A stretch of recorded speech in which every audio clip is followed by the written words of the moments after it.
President Trump takes to Twitter and takes aim at the Justice Department, the FBI, and the system. Says he's simply rigged. You've got an FBI agent dismissed who very clearly had a bias when he was investigating Hillary Clinton, has a bias when he's involved with the president, and now that bias is known by everybody. The clock is ticking as the House and the Senate face two major deadlines: passing historic tax reform and avoiding a government shutdown. What we've got is a situation where this economy is going to grow. President Trump's son-in-law and senior advisor making a rare public appearance. You know, we're here to serve the country, and we'll look back and we'll say, did we spend every minute we could to push as hard as we could on the issues we cared about? The NFL's multi-million-dollar donation aimed at stopping anthem protests isn't going very well. At least 25 players either sitting, kneeling, or raising a fist on Sunday. The ACLU in Beverly Hills giving former quarterback Colin Kaepernick a Courage Award. We all have an obligation, no matter the risk and regardless of reward, to stand up for our fellow men and women.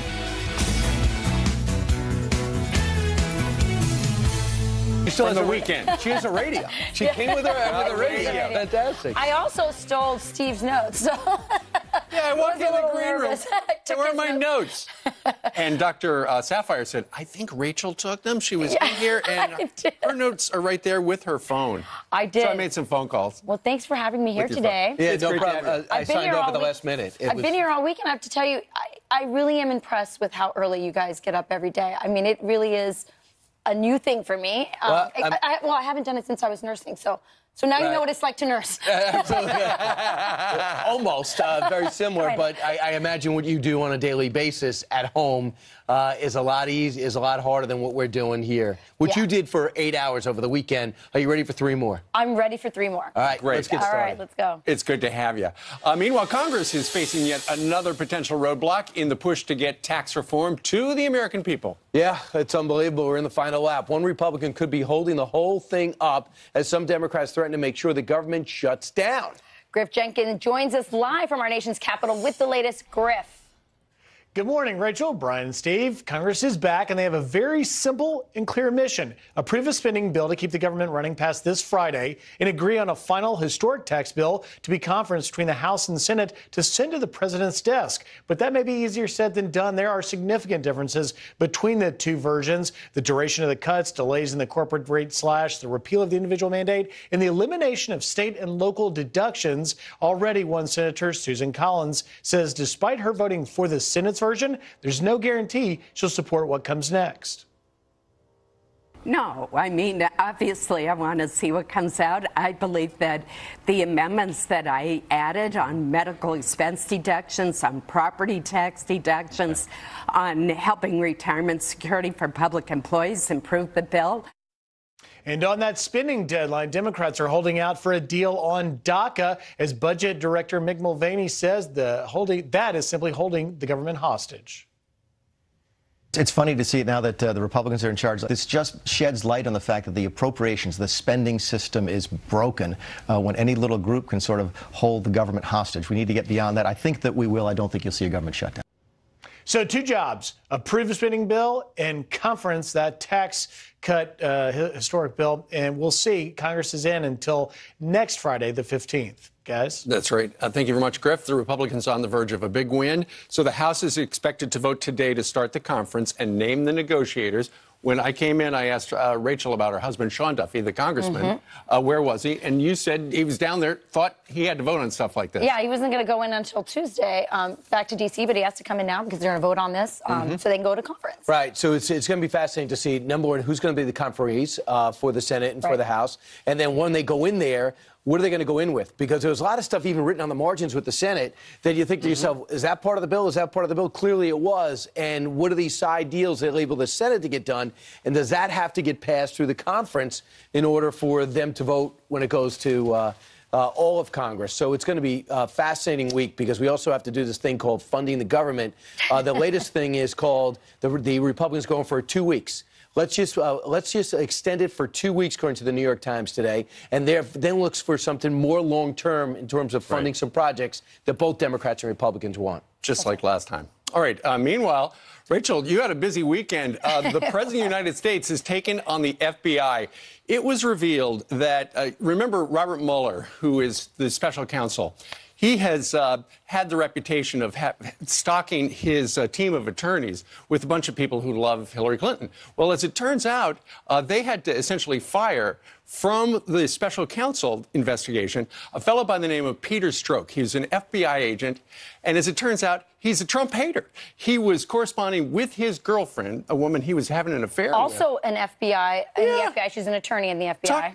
Anti-Trump stuff, pro-Hillary stuff, so they had to fire him, which casts a pall over the whole festivity. That's right. Well, and what's interesting is the Republicans' House Intelligence Committee kind of noticed he wasn't, because this guy was the lead investigator. He's not a small guy. He's the lead investigator on all the big stories that we've been talking about over the last year. Hillary, Russia. And so when the House Intelligence Committee, Devin Nunes, realizes he's not there, they have questions. They're like, this sounds kind of fishy. And completely stonewalled. FBI hid for months why this guy was not there. So just as they're drawing up paperwork to make him appear in front of the House Intelligence Committee, and as the FBI has been stonewalling him, the FBI says, okay, you can speak to Andrew McCabe, the once acting and now deputy FBI director, and you can speak to Mr. Strzok, who is having a affair with someone named Linda Page, who is actually now moved over to Human Resources. He is. He's been Human Resources, but pulled off this case.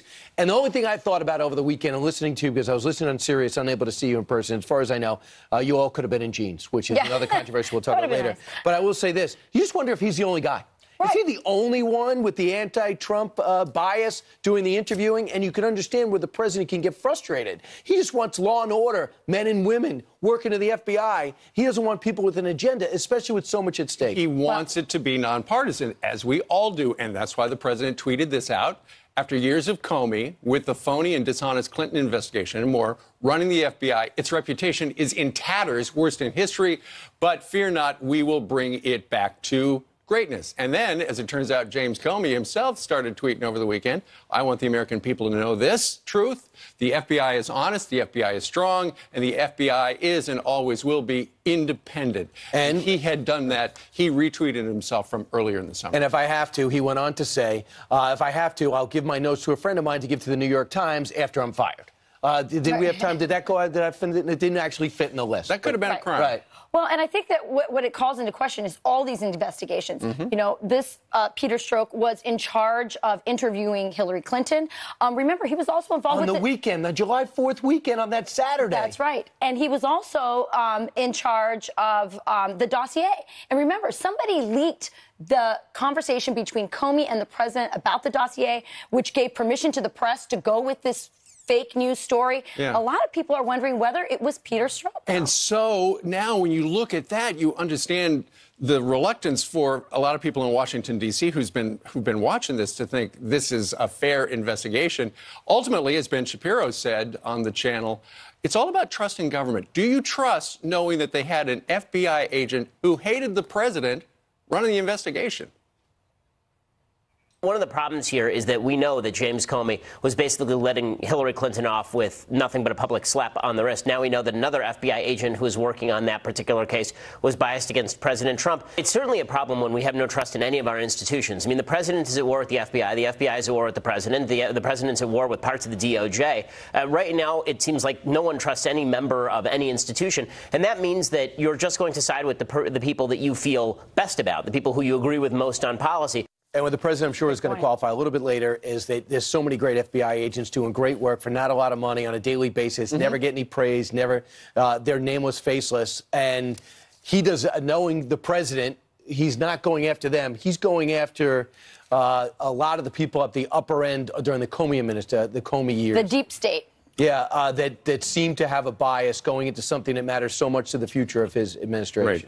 And in a little while, we're going to tell you about this Indiana congressman who he looked at what happened with the Kate Steinle verdict, and now to crack down on sanctuary cities, they will hold local lawmakers essentially responsible for some of the of their actions if they violate the law, up to $1 million fine and 5 years in prison. Congressman, really something. Wow, Congressman Todd Rokita, his bill out of Indiana, he's pushing this back because he sees the frustration the Justice Department's having, getting these cities to not be sanctuary states and having these judges stop the Justice Department from keeping back funds because they're violating the law. Right. We'll talk to Kellyanne Conway about that. In the meantime, Jillian's here with some headlines. Good Monday morning. Our set is so festive. I know it. I love Tis it. the season. I know. We do have some breaking news, guys, so let's get to that right now, starting with this Fox News alert.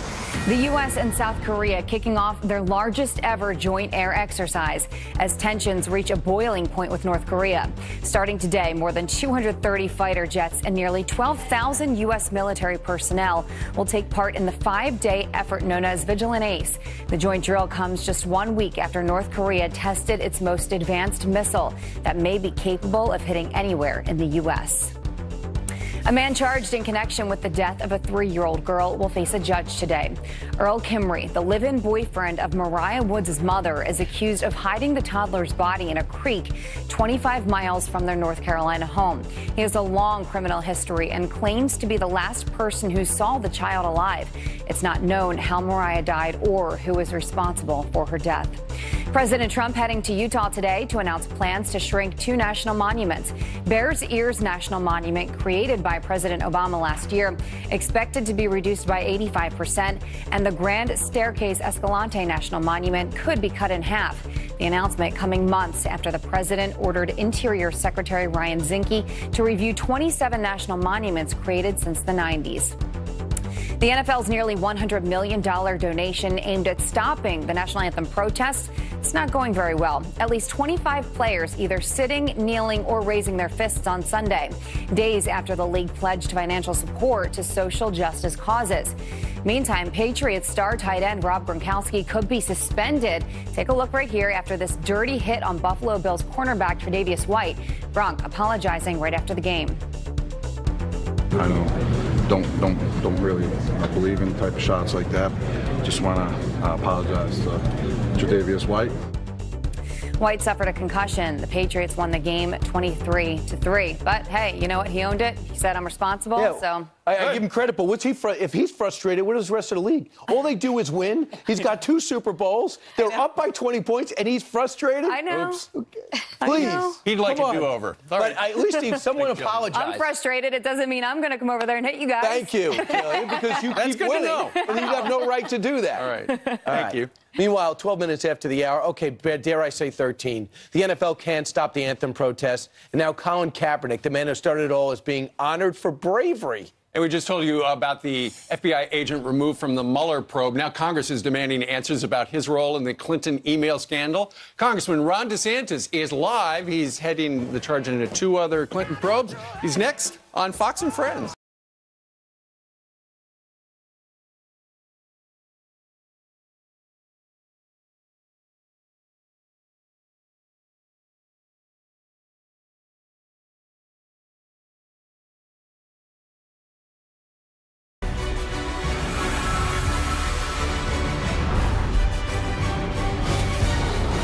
Republican lawmakers demanding answers as an FBI agent is pulled from the Mueller probe and his role in the Clinton email investigation under review after he was caught sending anti-Trump and pro-Hillary texts. Republican Congressman from Florida, Ron DeSantis, sits on the House Oversight Committee. He's been leading the charge into 2 other Clinton probes. Joins us live now. Good morning to you. Good morning. So this Peter Strzok, who had been one of the lead investigators on the Mueller probe, he'd been involved in the Hillary email thing, now the Mueller probe with Russia. Turns out he hates Trump. Well, and the thing is, if you look at the Hillary probe, remember all the things that were curious about it. Comey drafts the letter, exoneration letter, 2 months before she's even interviewed. Right. You have all these crazy immunity agreements with all the Clintonites, which there was really no use of the grand jury. Comey edited his statement from saying grossly negligent, which is what the statute said, to extremely careless. So it was almost as if they bent over backwards not to make a case against Hillary. With the Mueller probe, I mean, they're just scorching the earth, finding whatever little ticky-tack charge they can find on anyone, even having nothing to do with Russia collusion. So when you see the lead investigator in both of those was a partisan for Hillary and was anti-Trump, it undercuts the legitimacy of both of those investigations. Absolutely, because people looking in, we want our FBI, our Department of Justice, to be nonpartisan. But now it looks, because the Inspector General at the Department of Justice apparently unearthed these texts between Peter Strzok and the woman he was having the affair with, and suddenly it just hits the fan. Yeah, and the thing is the special counsel was not upfront about this. I mean, this happened months ago, and just now this news is finally hitting. Devin Nunes has been trying to get this information from DOJ and the FBI for months, and they've stonewalled every step of the way. So if you're just trying to search for truth, why are you stonewalling the answers that the American people deserve? So now it sounds as if they will provide to the congressional leadership interviews with this guy, Peter Strzok, also Andrew McCabe, whose wife ran for Congress as a Democrat down in Virginia, and the handler, the FBI handler of the fella who did the Trump dossier.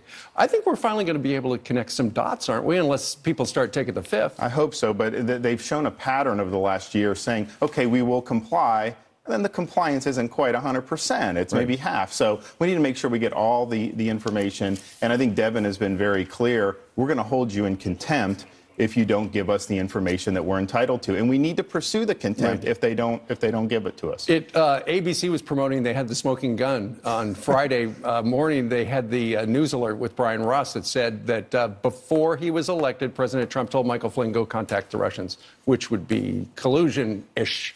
But as it turns out, he told Mike Flynn contact them after he won. Right, and we don't even know, I mean, now it's senior transition official, so it may not even been the president, but there's nothing wrong in a presidential transition from reaching out to other countries. And the main reason they were doing it is because the Obama administration was pursuing a big anti-Israel resolution at the United Nations. They were saying, look, we're going to have a different position on this, maybe, wait until we get into office. I mean, there's nothing illegitimate about doing that. All right, and for the people looking in, so far, no, they're there, even though some of the Democrats on the Sunday shows were talking about where it's really close. Well, none of the indictments or pleas have had anything to do with collusion during the campaign, nothing at all. And so that tells me there's no there. Congressman DeSantis, thank you very much for joining us live. All right. Meanwhile, we've been getting a lot of questions about taxes and health care, like this one from our viewer, Steve. Will it repeal the penalty tax people have to pay if they are unable to afford health care? We're going to answer your questions about health care impact coming up next.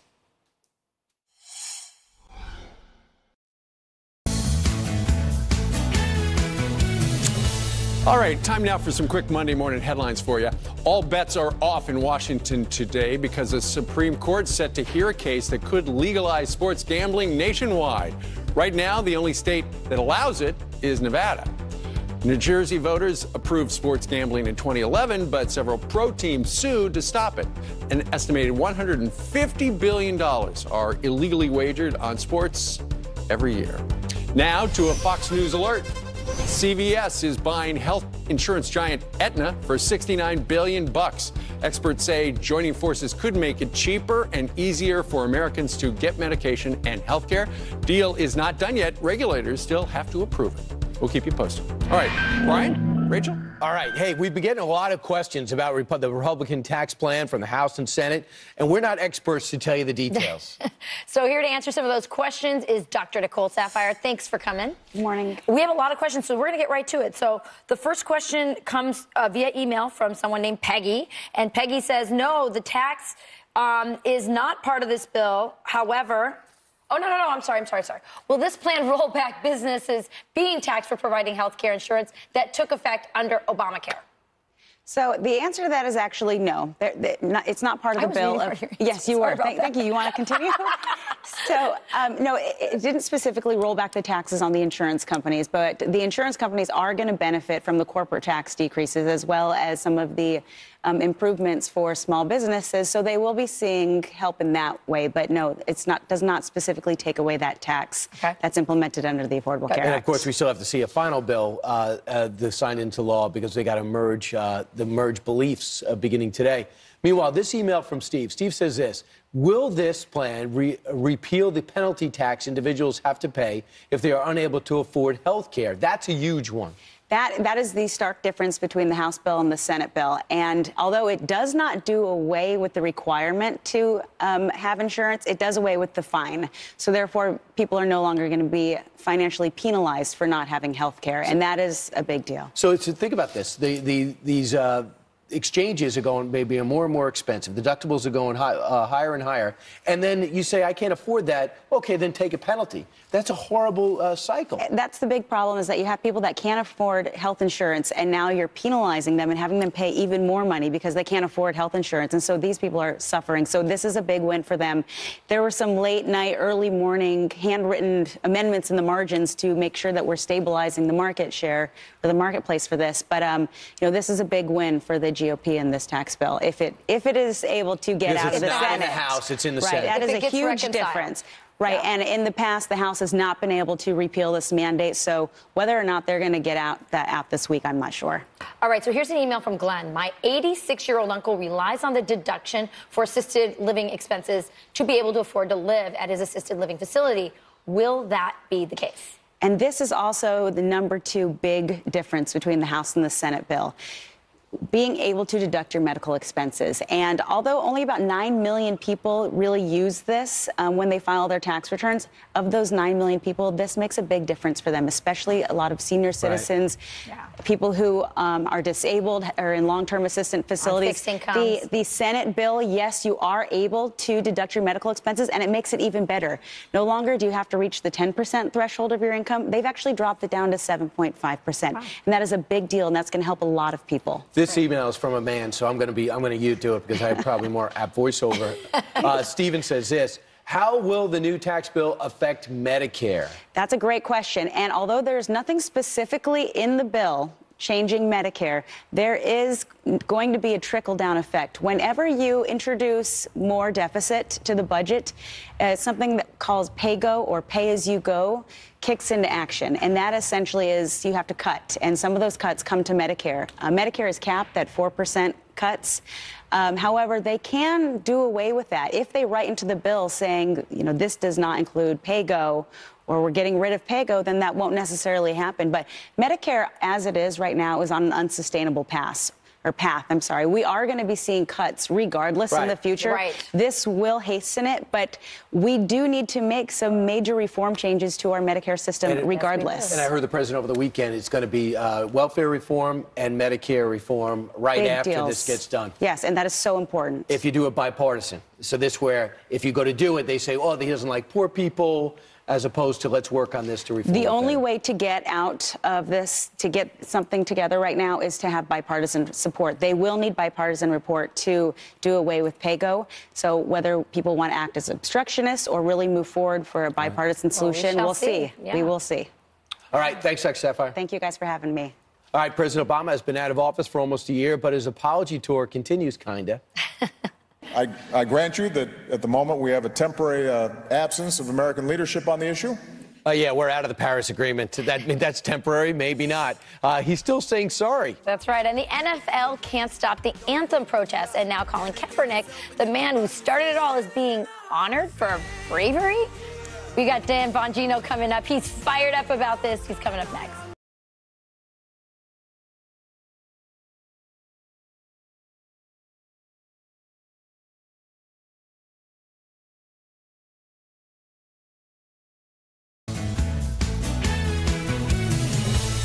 This is such a big day for Cookie Monster. It's National Cookie Day, and we brought in Dan Bongino to celebrate. These are cookies from Insomnia Cookies. This company was actually started in a dorm room at the University of Pennsylvania back in 2003. Right, and they deliver cookies, which I was thinking, of course, great place to deliver cookies is a dorm room, right? Why not?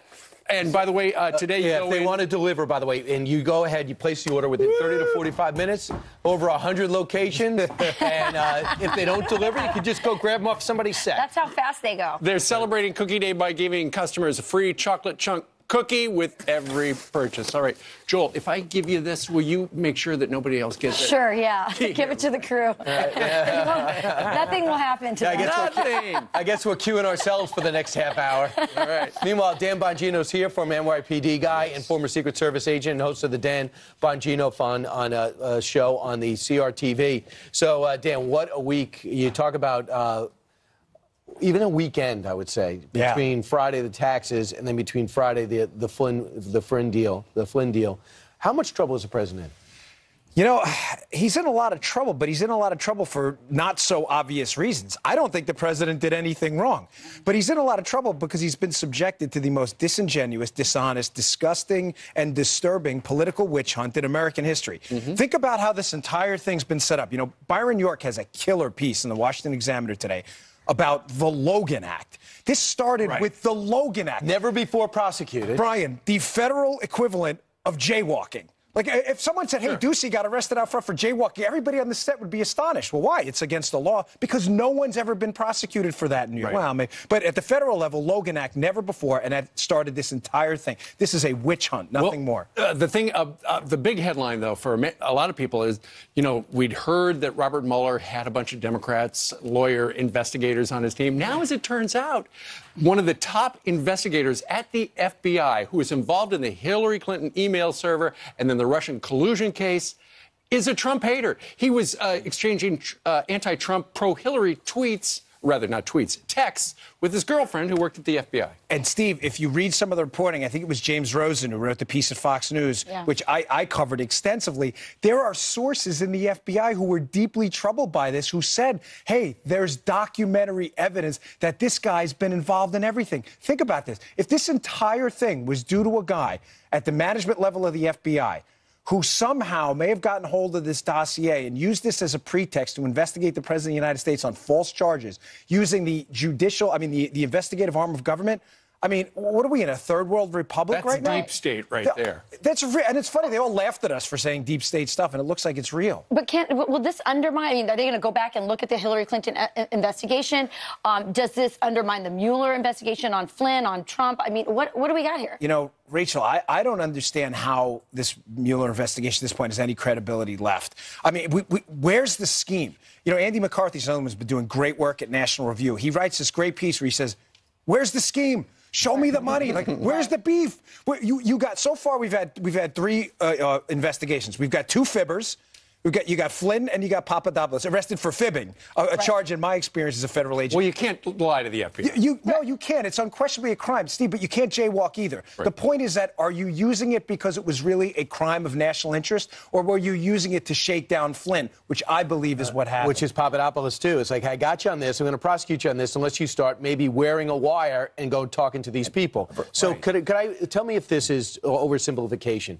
There's collusion that people are supposed to be looking into when he was a candidate. What Flynn is talking about and what people are talking about is the period of time when he won the election up until he got the job. That's the Brian Ross story. That's the Brian Ross. So what happened in that gap is different from looking into what happened in August and September. And nothing has come up in August, September, October, and November that shows the Russians will work with the Trump campaign to win or tilt an election, right? We're just talking about that period in between. You know, I don't mean to make light of this, but the hysterics around this case are incredible. Russian collusion to win and alter an American election was the entire premise of the Democrats' thing. Now all they have is that there was this alleged collusion after they won the... How do you collude to win an election after you won the election? Right. I mean, this is insanity. And the Obama administration, they saw no problem, didn't put any sanctions on until after the election on Russia, then says it's the equivalent of a 9/11. Really? That equivalent that you knew about in September did nothing for 4 months? Brian, Mark Toner, the Department of State spokesperson for Obama, is on tape. Like, you guys, ladies, you can go watch this yourself, is actually on tape saying, yeah, you know, we know Flynn's meeting with them. That's their business. They're the transition team. That's what they do. And now all of a sudden it's the biggest crime in U.S. history? I mean, this is insane. And what Mike Flynn did is say, listen, did you talk to Russia? He said no. and it turns out, well, we got you on wiretap, so it was a mistake. A huge mistake. But basically, if he said yes, it's no problem. So there was no reason for him to lie. There wasn't. Because what happens is, a lot of times, if you're not doing anything wrong, and someone asks you, and you say to yourself, no one's going to believe that I'm not doing anything wrong, so I'm just going to say that. Yeah. And also, there was a theory out there that Mike Flynn didn't even remember because he was on vacation at the time when he allegedly had this call. You know, I feel for Flynn. I do. I was a federal agent. And again, I'm not saying you're right, Steve. 1001, lying to a federal FBI agent is a crime. No doubt about that. And he was a little shady with the dealings with Turkey and all that. So, I mean, let's be honest. Should have disclosure. I'll bet if he could go back and do things differently, he would. The only point I'm trying to make is my experience as a federal agent. I have never seen a serious crime charged with, 1001. You only charge 1001 lying to the FBI when you literally have absolutely nothing else to do. And so what does that tell you? That tells you they have nothing. Someone said to me on a debate on Judge Jeanine this week, and Chris Hahn, I was debating him. He goes, oh, this is the tip of the iceberg. Okay, we've been hearing that for a year. Where's the iceberg? Well, Where's the iceberg? You know, the theory is because he only got 5 months. And they said for him to get that sweet a deal, he's got to have promised something else. All right, Brian, everything else is leaked, including the fact that Trump wears pajamas watching Fox and Friends. No, Google that. That's actually leaked. I'm not kidding. Everything's leaked, including his attire in the morning. Well, that's a violation. There's a crime. That's a violation of my act because I say get dressed every day. Is that the Kilmeade Act? Yeah, it's a Kilmeade Act. But the Kilmeade Act is about as serious as the Logan Act, which is not serious at all. So. I had no idea. All right, Dan, eye-opening appearance today on Fox and Friends. Thank you. I hope so. Good job. Wink it or not. All right, 20 minutes now before the top of the hour. And Jillian's got some other headlines. That's right. Good morning, guys. And I'm sorry I took the cookies, but I'm not really that sorry. They were so good. Okay, we have some breaking news. Let's get to this Fox News alert. Germany warning of a massive danger as brainwashed ISIS women and children return home from Syria. The government seeing an increase of citizens as the terror group's presence in the Middle East crumbles. Germany also hoping to prevent attacks by offering nearly $4,000 to migrants to go back home. There are about 115,000 rejected asylum seekers in the country, but many can't be deported for humanitarian reasons. The VA under fire again, this time for hiring doctors that put our nation's heroes at risk. A USA Today report finding an Iowa City hospital hired a doctor with a revoked license last year who left a patient paralyzed and another dying after surgery in Wyoming. That doctor has resigned. The same report found hospitals in Oklahoma and Louisiana hired workers with sexual misconduct sanctions and felony convictions. The VA is now taking a closer look at all past hires.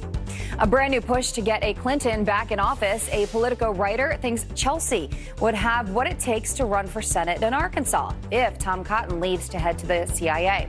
The article suggesting she has the best chance in the family to win in their home state since she has good name recognition and isn't surrounded by scandal. Cotton could replace Mike Pompeo at the CIA if he's tapped to take over for Rex Tillerson as Secretary of State. Let's look at your headlines. What were you asking Siri over there? I was asking the Dan Bongino question. It didn't about find the pajamas. This is what happens, guys, on live TV. That's all. Thank you, Jillian. Yep. All right, Congress gets back to work today on tax reform later this morning after a big win over the weekend. Senator Shelley Capito voted for the bill. What does she see in the future? Does she want any changes? We're going to ask her because she's next on Fox and Friends.